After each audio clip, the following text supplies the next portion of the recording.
जन्माष्टमी की हार्दिक शुभकामनाएं। ऐसा मुझे लगता है कि जन्मदिन मनाने की जो परंपरा है वो शायद भारत से शुरू हुई होगी। उसके पीछे एक तर्क रहा होगा, उसके पीछे एक लॉजिक रही होगी, उसके पीछे एक रीजन रहा होगा। रामनवमी, त्रेता युग, भगवान राम का जन्मदिन। भगवान शिव का जन्म दिवस तो नहीं मनाया जाता, शिव प्रकाट दिवस मनाया जाता है, क्योंकि उनका जन्म मृत्यु उनका माना नहीं जाता। तो भगवान शिव का जन्म दिवस नहीं मनाया जाता, शिव प्रकाट दिवस, जिस दिन वो प्रकट हुए। और तीसरा इंपॉर्टेंट जन्मदिन, वैसे तो बड़े सारे जन्म दिवस भारत में मनाए जाते हैं महापुरुषों के, लेकिन तीसरा सबसे महत्वपूर्ण है कृष्ण। इतने महत्वपूर्ण, इतने महत्वपूर्ण, इतने महत्वपूर्ण कि जब तक यह संसार रहेगा और जब तक मानव रहेगा तब तक कृष्ण की प्रासंगिकता बरकरार रहेगी। Relevancy of Lord Krishna will remain till this world and human being will survive. Why? क्यों क्यों रेलेवेंसी बरकरार रहेगी, उस पर हम चर्चा करेंगे। लेकिन जन्म दिवस मनाने के पीछे जो उद्देश्य रहा होगा, आजकल तो सबका मनाते हैं, कमर्शियल वर्ल्ड है, कैपिटलिस्ट वर्ल्ड है, तो सबका जन्मदिन मनाते हैं, वो भी अच्छी बात है, इसी बहाने घर में एक दिन और खुशी मनाई जाती है। लेकिन महापुरुषों के जन्म दिवस मनाए जाने के पीछे जो उद्देश्य रहा होगा वो ये रहा होगा कि हम उस पर्टिकुलर दिन, उस विशेष दिन, उस व्यक्ति की उपलब्धियों,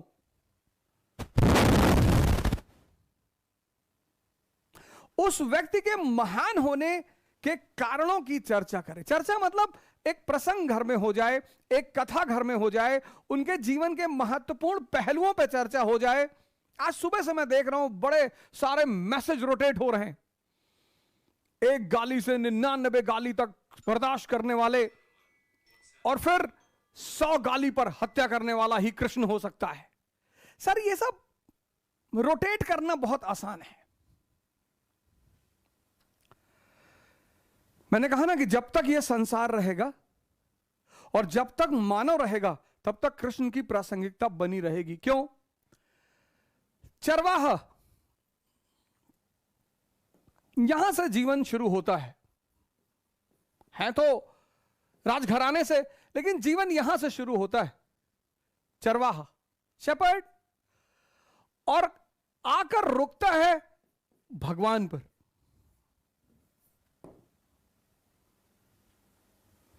शायद हम सब इस फॉर्मूले को जानना चाहते हैं।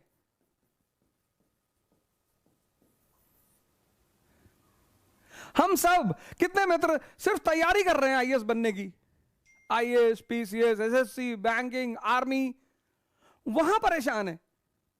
इस व्यक्ति के पास सूत्र है। जब भी कृष्ण जन्माष्टमी बड़ी धूमधाम से भारत में मनाई जाती है, लगभग पूरी दुनिया में मनाई जाती है, और सभी महापुरुषों का कुछ ना कुछ देन है इस संसार को। कृष्ण एक बड़े विशेष व्यक्तित्व है, मैं उस पर आऊंगा कि सबसे अलग कैसे हैं। सारे महापुरुषों को एक तरफ कर दो और कृष्ण को एक तरफ कर दो। कृष्ण एक बहुत ही विशेष व्यक्तित्व है, उस पर मैं चर्चा करूंगा। चर्चा शुरू यहां से हो रही है कि चरवाहा, हम सब इस स्थिति में खड़े हैं, हम सब यहां खड़े हैं और यहां तक पहुंचना चाहते हैं।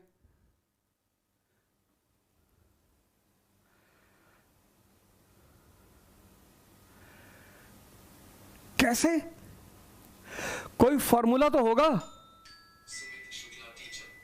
कैसे? कौन सा सूत्र है? कौन सा फॉर्मूला है?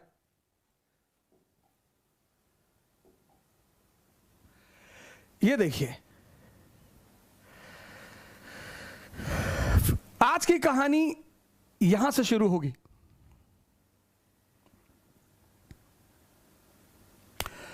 दुर्योधन, ताकतवर शरीर बलशाली, मन मौजूद,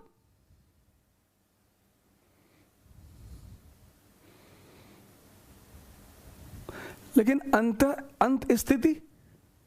ये दूसरी फोटो देखिए, शरीर कमजोर, 20 से ज्यादा अवार्ड, इंटरनेशनल, एल्मंग award, Derrick award, Alfred award, 20 से ज्यादा इंटरनेशनल अवार्ड्स, कॉस्मोलॉजिस्ट, फिजिसिस्ट। यहां लोगों की एक उंगली कटी होती है तो लोग भीख मांगते कि भैया भैया भैया उंगली नहीं है भैया। ये इन दो फोटो पे गौर से देखिए, ये हमारी स्थिति है, जिंदगी से निराश, परेशान। ये देखिए, शरीर ताकतवर है, मन खराब है। यहां शरीर खराब है, मन ताकतवर है।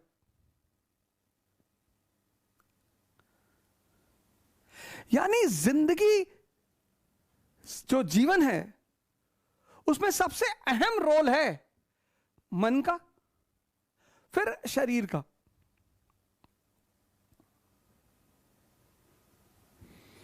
और जिस दिन इस जीवन की कमांड, ये फोटो बड़ी इंपॉर्टेंट है, मैं इस पर कई बार चर्चा कर चुका हूं, फोटो बहुत इंपॉर्टेंट है। ये फोटो अपने आप में दर्शन है। इंद्रियां, ये घोड़े इंद्रियां, ये रथ मानव का शरीर, अर्जुन आत्मा, कृष्ण परमात्मा, लगाम सांसें। और जिस दिन आपने अपने जीवन की लगाम प्रभु को पकड़ा दी, उसके बाद विजय ही विजय। मेरे बहुत सारे मित्र मुझसे कहते हैं कि आप हमेशा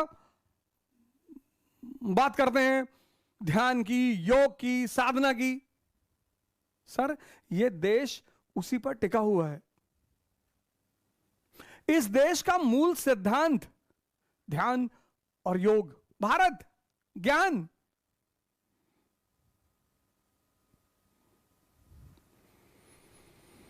कृष्ण एक विशेष व्यक्तित्व। और फिर मैंने सबसे ऊपर फोटो लगाई परमहंस स्वामी अलगड़ानंद की। उसकी वजह यह है कि भारत ने भगवान से ऊंचा स्थान गुरु को दिया है। कोई तो होगा ना जो गुरु के, कोई तो होगा जो भगवान के सूत्र को भी खोलेगा। तभी तो कबीर ने कहा था, गुरु गोविंद दो खड़े काके लागू पाए, और बलिहारी गुरु आपने गोविंद देव बताए।